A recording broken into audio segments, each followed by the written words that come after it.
So what is mobile code? Code that is able to exploit and run in a wide range of platforms or devices than simply one. Browser content be used in mobile. For example, scripting language tend to be portable.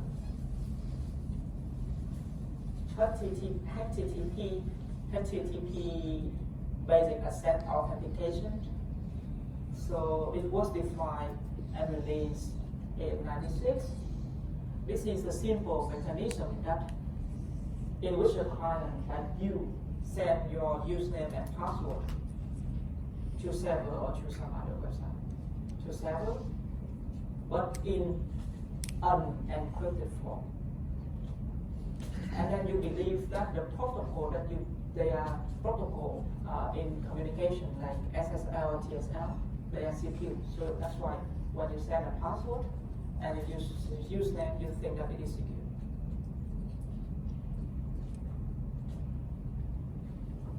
So it's some examples. And then you may consider, okay, we send a password, we send a username, we send a password that is unprotected in unprotected channel. Then is there any problem? A developer, they may try to embed your username and password as hidden field. So hidden field is just a mechanism that you to record any previous interaction. And so if you record them, try to simplify the internet communication. These fields are sent by a web server to the web browser and will not be displayed to the user. Just try to simplify it. And they will sit in your browser memory. So the hidden field that can be used, for example, to implement a shortcut to record all the previous selected items, what you select on the website, or your username and password. Rather than embedding this information in hidden field, you can place it directly in the URL as well.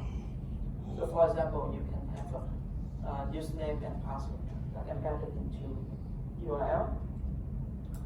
So what's wrong with hidden field? If some person that possesses your HTML page on the same computer, then they may see the same page, and so they can observe your username, your password, and your shopping package. Right? So, and similar happen with URL. So if you use them password embedded, then this information will be seen there. Okay? And the other problem is there's no built-in integrity checking mechanism used on the use of hidden field. So that's why attacker may modify or reuse any HTML form that you are refilling and try to capture your information. And then there's another HTTP, that is asset authentication, that is try to replace the basic asset authentication that we introduced earlier. And here the process they use the challenge and response, they ask and respond. It's like in TCP synchronized, you see. And normally they only use two-way authentication, and they need also a nonce. The nonce is just used only once,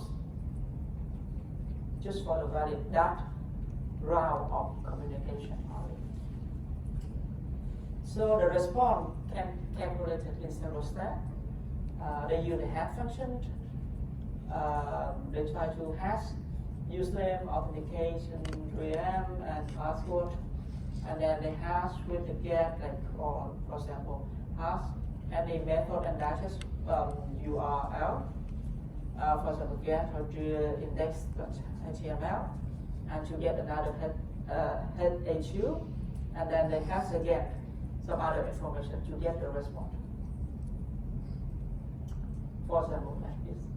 You hash, first you get this, and then you hash O again to get the response, and this response will authenticate the communications. So you see that you have already protected your password by a hash function. in cryptography, you can use some other stronger authentication mechanism. But you're not learning, you haven't learned crypto yet, right? You may learn it in cryptography, and I think this was is network security. So more machinery than, because here I just introduced you about hash function, but there are more other cryptographic mechanisms that are stronger, and then you may learn in other courses. And there's another called HOBA. So this is try to replace HTTP authentication method and propose to you HTTP 2.0. And it try to resolve a problem with password and phishing. This is what it's saying about. Another thing you may know a lot of things heard about is cookies, right? Cookies and is also another mechanism that tracking your information and may include authentication information, and but also they also include your browser habit. So everything is in the cookies. So cookie are record apply several state, usually domain specific, that is stored in your site. They can be configured for different lengths. Like cookie there for 10 days and then to be auto deleted, or you can try to delete it. Okay? There's a long length of cookies that you may set up. And they have same problem with hidden field or compound URL, because the attacker, if they can steal your cookies, then they can get your habit of browsing, or they can get some username or password. Okay? Of course, they can eat your cookie. So what can you do? All the problem there can be addressed by using cryptography. Using cryptography, you can try to get the confidentiality, and you can get integrity. So specifically, the web browser application can detect any unauthorized or accidental change of information in your fields. So cryptography has to address all of those problems. So this is maybe to look at the field application. Okay, another thing that you may meet a lot is JavaScript. Okay, so JavaScript has a rich history of security flaws. So JavaScript, you will be downloaded and run it in your browser. This potentially will have access to any information that your browser will have. So the general idea is of downloading and running something is something required concern. So I will see later that malware. So JavaScript, well, it will be downloaded and run in your browser and get all information.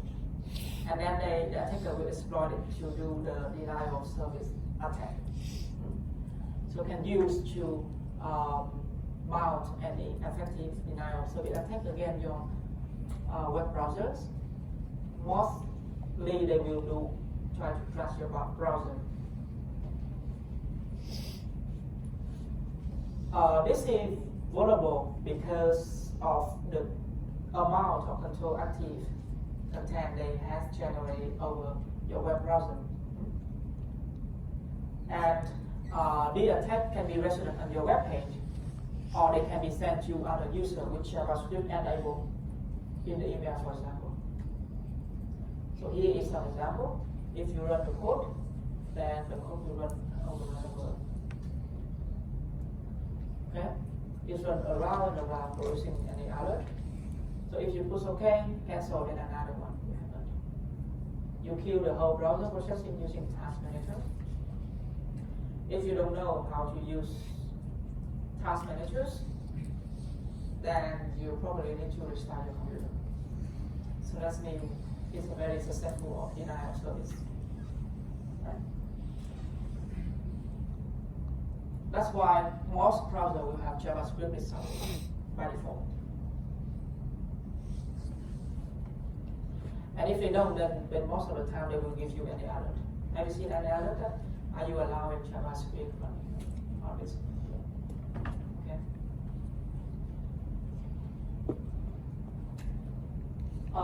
JavaScript also have ability to register a function that will be executed when the current JavaScript page is unloaded.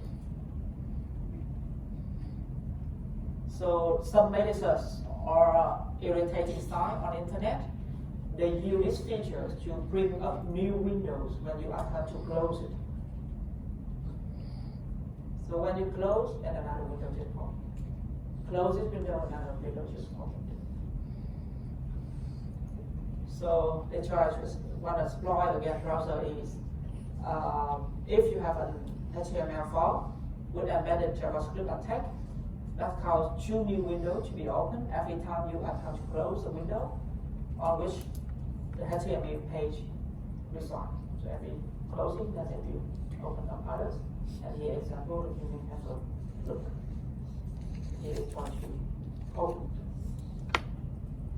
window when you try to close it. They also can attack our CPU as well. So early version of Internet Explorer and Netscape Navigator, they were both vulnerable for CPU and stack space attack written in JavaScript. That is now fixed already. So you see, if you have a look at this code, then if you log it, then what happened?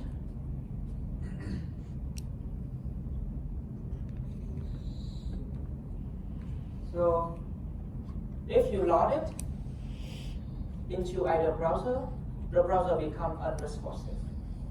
Or at least if you allow active content. So the affected browser independent, but it's basically burning your resources. And then this browser. Most modern browsers, they will have an ability to stop after a while. Or if you have a very powerful computer, then it maybe not a big deal. If you have a big multi-core, then it's not a big problem. Here's what it uses of memory and CPU. JavaScript they use to mount spoofing attack. So we as a people, we are normally making any security related decision. So we see a box, like for example, when you see a login screen on computer, then you're very comfortable to type username and password. Java and JavaScript, they will use to confuse you. They try to confuse you. So that's make you to making any mistake and try to put your sensitive information into other website and they try to fool you. So they get your information.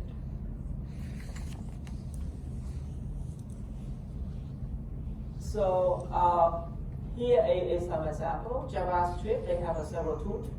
They can be used to spoof user context. So for example, they can display any box contain arbitrary text. They can change the content of the browser status line as well.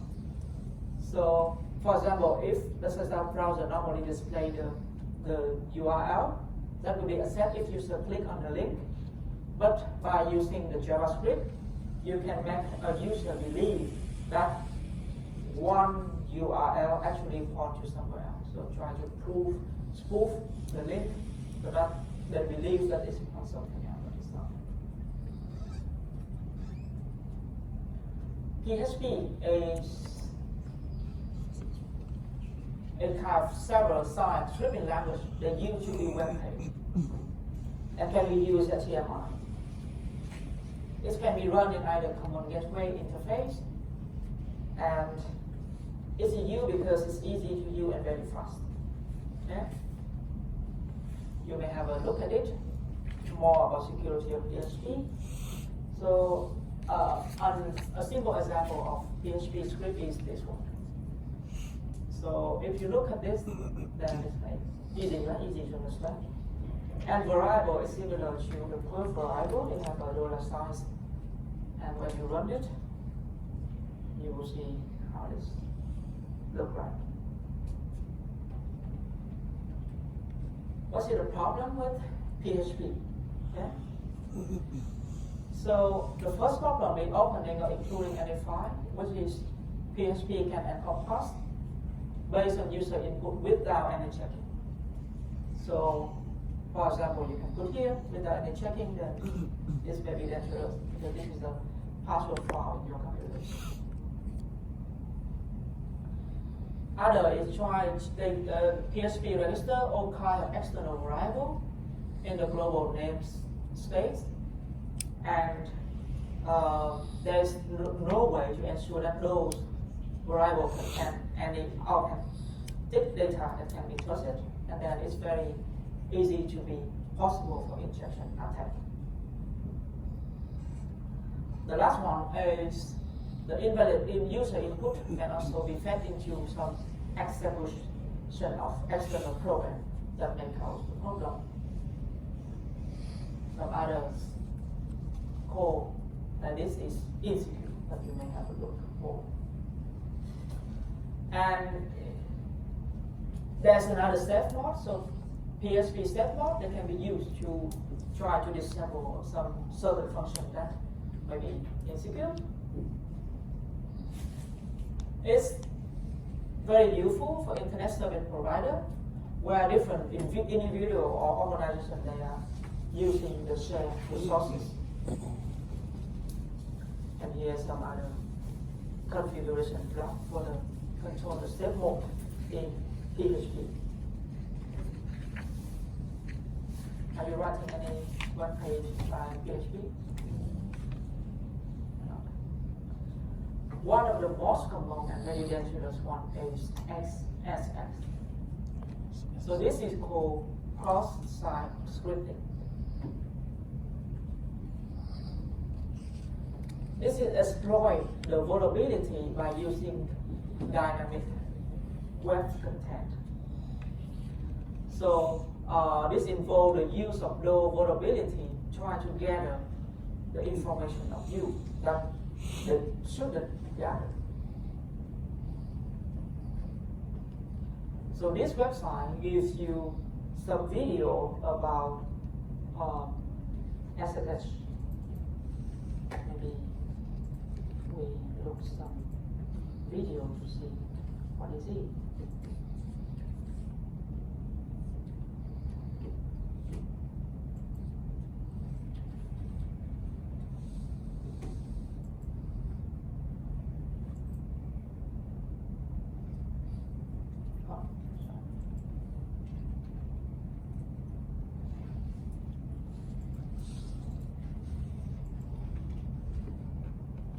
No sound? Or so. Okay, there's sound. Welcome to another Virtual Forge security cartoon. This is cross-site scripting, in short, XSS, Lesson 1. To see how this XSS attack works, we'll look at a sample web application. In this case, a platform where users can buy or sell used cars. Of course, all communication is encrypted, and the web server is protected by a firewall. This application has two use cases. Bob here wants to sell a car. He will demonstrate use case 1. He sends a request to the server to start the application and receives a list of offers already stored in the database. Since Bob wants to sell his car, he doesn't look at the other entries, but enters his description and submits it to the server.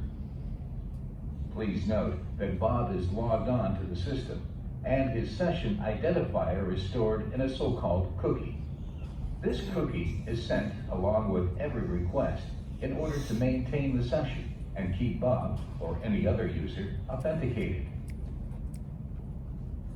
The server receives Bob's ad and stores it in the database, along with the other ads.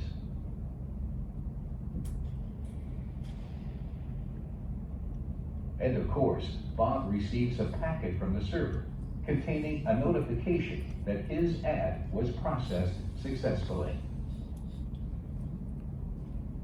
Alice, on the other hand, wants to buy a car. She will demonstrate use case 2. Every now and then, she checks out the current cars on sale. She too is authenticated to the application. Her identity too is validated by the server. When she comes back this time, the list also includes Bob's new entry. The list of cars is rendered in her browser. Since it's new and interesting, Alice decides to have a closer look at Bob's ad. Please note that part of Bob's ad has syntax highlighting. The phrase, "a lot of extras," is bold. So that's how the application is supposed to work. Some people contribute content, others will read it. Now we need to bring in another player, Mel. Mel is using his lunch break to see if he can hack into some systems and comes across our web server. All good hacking starts with analysis, so Mel first checks out how the application works. Basically, he does the same things Alice just did. Therefore, he receives the same information Alice just did.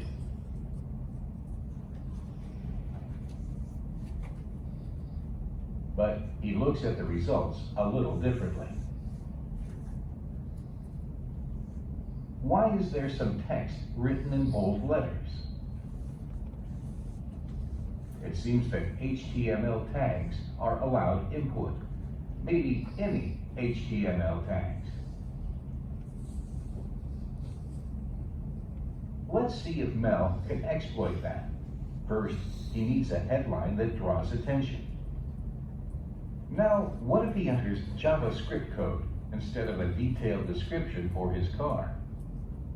And what if that code would read the cookie of whoever is opening that page and send it to Mel's hacker server?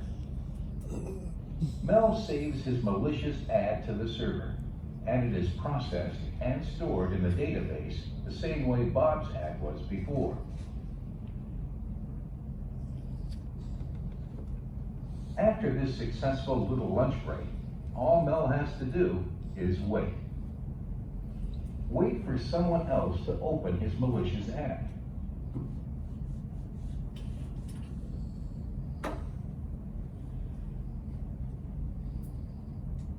Alice is taking another opportunity to check out if there are any new entries in the database.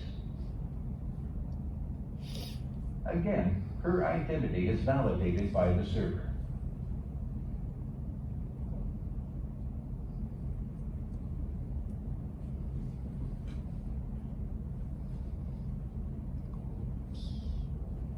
Unfortunately for Alice, the new list of cars now includes Mel's cross-site scripting attack. Since the attack itself is hidden in the description, it will be launched the moment Alice opens the Read More page. Mel's script is now executed in Alice's browser. It will therefore read her cookie and send it off to Mel's web server. Basically, Mel used the vulnerable car sales web server to spread his attack to other users, in this case, to Alice.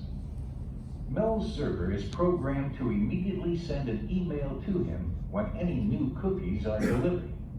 In other words, Mel receives a cookie just a few seconds after it has been stolen. Since Alice's user session is stored in the cookie, Mel just received Alice's current digital identity. All he has to do is load her cookie into his browser, thus impersonating Alice in this web application. Virtually, Mel becomes Malice. With Alice's session, Mel can do everything Alice is entitled to do, and see everything Alice is entitled to see. With every request Mel sends out, Alice's cookie is now passed on to the server and validated. And since the cookie contains Alice's current session, the server will actually believe the request really came from Alice.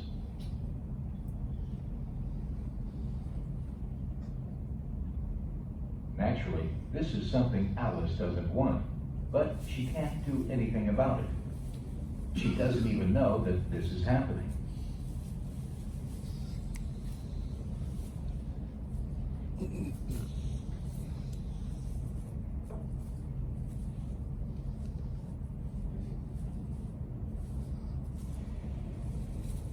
Let's give you a brief summary. XSS vulnerabilities are easy to spot, easy to exploit, and have a high impact on your business security. And that makes them really dangerous.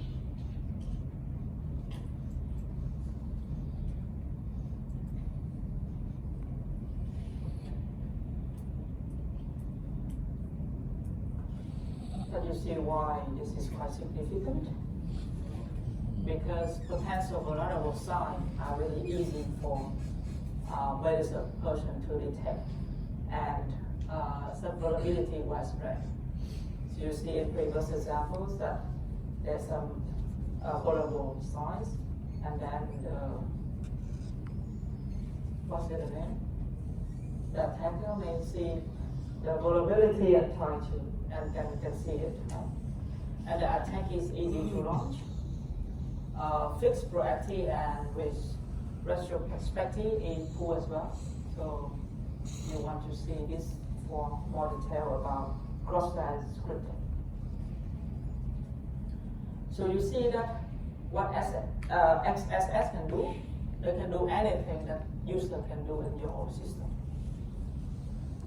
Right? In terms of providing any instruction which are going to run on your system, then you can transfer, you can delete or modify any file. You can install also the Trojan host or spyware. You can affect web-based activities or mixed. You see that cookies were captures and you try to impersonate.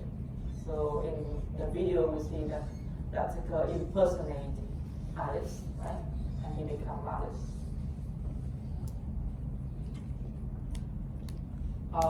So how to recognize XSS vulnerability?